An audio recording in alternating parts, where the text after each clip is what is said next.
ரசிகர்களால தான் வந்து விஜயை பார்க்க முடியல. அப்ப அரசியல் கட்சி தலைவர்களாலும் விஜய் வந்து சந்திக்க முடியாதா சார்? ஏன்னா இப்ப சீமான் கூட கூட்டணி வைக்கிறதாவும் சில பேச்சுகள் வந்து அடிபட்டுட்டு இருக்கு.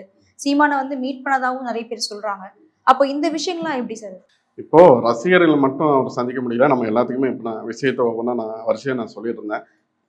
ரசிகர்களுக்கு என்ன நிலைமையோ அதே மாதிரிதான் அரசியல் கட்சி தலைவர்களுக்கும். நடிகர் விஜயை பொறுத்த வரைக்கும் சீமான் சார்ந்து சீமானோட அந்த இப்ப இந்த தேர்தலில் பாராளுமன்ற தேர்தலில் கூட்டணி வைக்கிறதுக்கு மூவ் பண்ணதெல்லாம் உண்மைதான். அவர் கூட சேர்ந்து பயணிக்கணும், இல்லைன்னா அதாவது வந்து இவர் குறைச்சி மதிப்பு இருக்கல, இவர் 2 பேரும் சேர்ந்து சில நலன் விரும்பிகள் இருப்பாங்க, கட்சி சார்ந்த ஒரு சிலர் இருப்பாங்க இல்லையா, இவங்க சீமான் அவர்களையும் விஜய் அவர்களையும் சேர்ந்து பயணிக்கிறதுக்கு, அது கூட்டணி சம்பந்தமா பேசுறதுக்கு, இவரை அதாவது சந்திக்கிறதுக்கு, இதை சார்ந்து பேசுறதுக்கு முயற்சி நடந்தது. அதை எதையுமே வந்து அவரிடம் கொண்டு சேர்க்கல. அதுக்கு தடையா இருந்தது யாருன்னு கேட்டாக்கா புசி ஆனந்த் தான். அதான் உண்மை.